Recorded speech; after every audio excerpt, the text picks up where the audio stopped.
Yo, what's going on, guys? My name is Omega. Welcome back to another Apex Legends video. So today we're going to be actually ranking all of the Story from the Outlands videos that are right now up on YouTube, and there's about 7 of them right now. I thought this would be a cool video because I honestly love the Apex Legends cinematics and the lore itself. Like, all of the background stories that this game goes into detail with is it's a huge amount of information, man, and these cinematics are probably one of my favorite things that Respawn actually creates for this game. So I thought this would be an awesome video for you guys to kind of look back on all of the different stories from the Outlands that we've gotten in the past, what has it been, like a year and a half since Apex has been released. I also wanted to quickly thank you guys so much for hitting 35,000 subscribers on the channel. The goal was to originally hit that by season 6, but we hit it a week early, which is absolutely insane. So thank you guys so much for all of the recent support. The next goal is to probably try and hit 40,000 subscribers. So if you guys are not yet subscribed, please consider doing so. Got a ton of cool Apex Legends content planned for the future. But coming in at my number 7 spot for this list has to be A Father's Letter. The games will be brilliant because you are brilliant. My daughter can and will do anything she wants in this life because she is the smartest woman in the frontier. Now, personally, I really like the story of A Father's Letter. If you guys didn't watch it, it's basically about how kind of Wattson came into the Apex games and also her relationship with her father at the time. For those of you guys that don't know, Wattson is actually the one who created the ring that we see in the Apex games, and the day that the ring was actually revealed, her father passed away at the same time. We still don't really know what happened to her dad, but all we do know is that he died and gave her this letter basically kind of explaining how, you know, he saw her as a child, and then she mastered quantum mechanics and is doing all of this stuff for the Syndicate regarding the Apex games, and he's basically saying how proud of her that he is. And it's kind of a sad, you know, story from the Outlands. I know some of the other ones are also kind of depressing, but the reason I have to rank this at the bottom of this list is just because I feel like there's not as much going on. I mean, obviously this was the very first story from the Outlands that Respawn created, so it wasn't going to be as much action and animation as some of the newer ones that we have today, but still, I really like the story and the trailer or the video itself. So if you guys haven't checked that out yet and you want to watch the full thing, the links to all of these Story from the Outlands will be down in the description below. Now, coming up, my number 6 spot is Up Close and Personal, which if you guys don't remember, that is the Story from the Outlands from season 4. This was uploaded right before we realized that Revenant was going to be the next legend coming into the games, because before, you know, many people believed that Forge was going to be the next legend, and obviously that turned out not to be true. Revenant literally just stabbed his hand through his stomach. Don't worry. Even though there's tons of people out there saying that Forge is somehow going to come back as like a simulacrum, or maybe he's like Forge the Friendly Ghost, I'm pretty sure Forge is dead and he's never going to be spoken of again. So the Forge meme is well and alive, but I don't think he's ever coming back. I did like this Story from the Outlands in general. It was kind of not as hype as the season 4 simulation trailer, and also the fact that this only showcased Forge, who is now dead, and a small tiny part of Revenant just showing his true personality and colors, which is just murdering someone on TV. That's why I have to rank it as number 6 on this list. Now, coming in at my number 5 spot is The Endorsement, which, as you guys know, is the brand new story from the Outlands that just came out a couple of days ago. The reason why I'm ranking this closer to the bottom is mainly because I really wish this story from the Outlands was just a tiny bit longer. Like, I really liked what was going on in it. There was a lot of action. It was also really cool just to see some of the legends kind of hanging out in regular clothes, and that was actually the first time I've ever seen Bangalore like legit be nice to someone. Like, I didn't know she had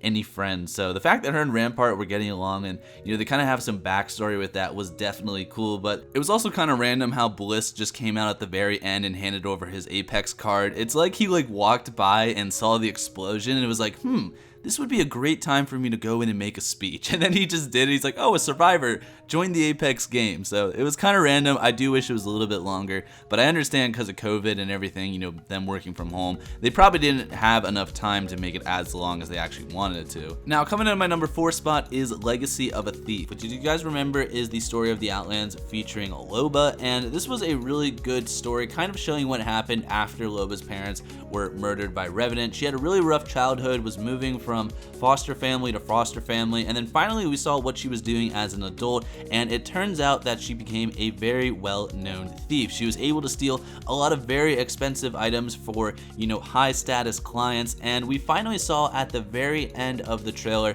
something spectacular.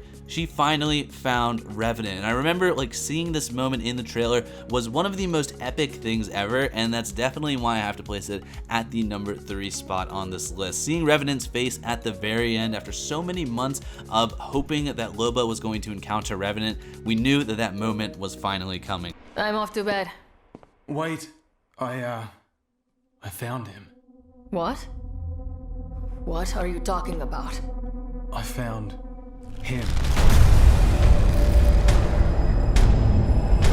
Now, coming to my number 3 spot is Forever Family, which featured Crypto back in Season 3, and the reason why I like this story from the Outlands a lot is because it contains lore that we're still trying to find the answers to, even now in Season 5 and like kind of the beginning of Season 6 when that starts in about a week. But Forever Family was about Crypto, who used to be known as Tae-Jun Park, and his foster sister Mia, who basically were working for the Syndicate at this time to create drones to help broadcast the Apex games to everyone on national TV. But while working on this project, Mia actually discovered a prediction algorithm that would allow the Syndicate to rig bets in the Apex games. Mia basically wanted to use this prediction algorithm.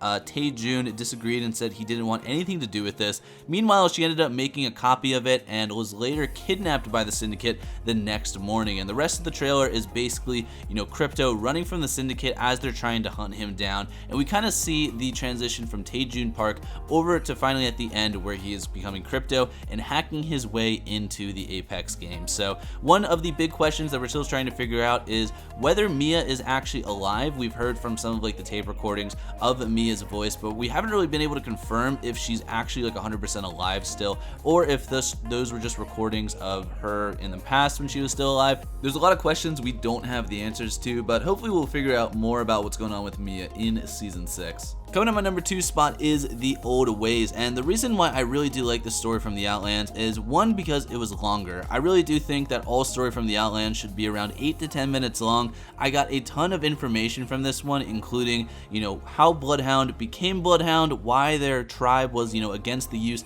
of technology and they only use hand-to-hand combat, and also the story of Bloodhound's uncle Arthur and how Arthur kind of became the name of the crow that gave Bloodhound the sight in the end of the Story from the Outlands video. So many things were introduced, including Bloodhound's heirloom, which they apparently just threw at this monster while they were fighting it. So I don't know what happened with that there, but we did get to see Bloodhound's heirloom and a lot of other cool information regarding Bloodhound's lore.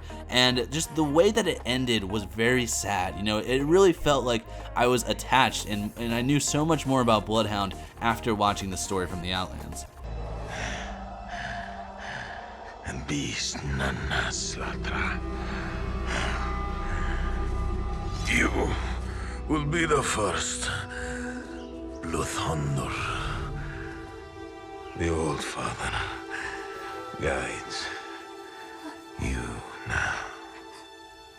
Now, finally coming in my number 1 spot is Voidwalker. In my opinion, Voidwalker was definitely the most well-made and like super creative story from the Outlands so far. So if you guys don't remember, what happened in this one is basically Voidwalker Wraith is inside an IMC detention facility looking for a scientist named Amer Singh. While she is there, she's discovered by an IMC soldier and forced to go back into the Void to kind of escape and reevaluate her next move. When she entered the Void, it was kind of the first time that we discovered what the Void really was, and it was a gateway between alternate dimensions. While she was in the Void, in one dimension, she actually noticed a version herself that was being detained and tested on by a scientist. She could hear herself, screaming and asking for help. That was when Voidwalker Wraith decided to jump into that dimension to intervene, rescuing the other Wraith and then giving her the kunai knife, which is kind of the whole story of how Wraith's heirloom actually made it into the game. Then when trying to escape, both Wraiths are actually caught by Amer Singh, who is the scientist that Voidwalker Wraith was originally looking for and trying to kill.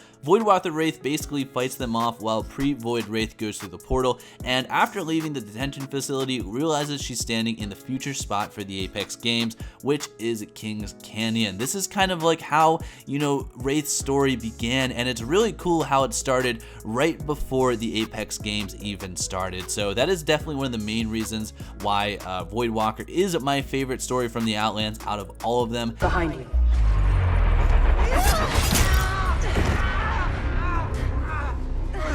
61137.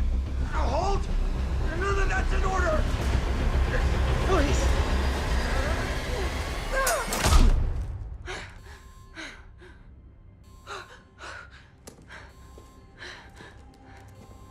That was your chance. And you missed it. No, this isn't me. The sooner you accept who you really are, the better. Why are you helping me? Don't you get it? We can make them feel every bit of what they did to us. I'm not looking for revenge. I want to know who I am. I'm definitely interested to hear what your guys' opinions are on this list. Make sure to drop a comment down below, leave a like on this video if you guys enjoyed, and I will see you guys all in the next one. Have a great day. Peace out.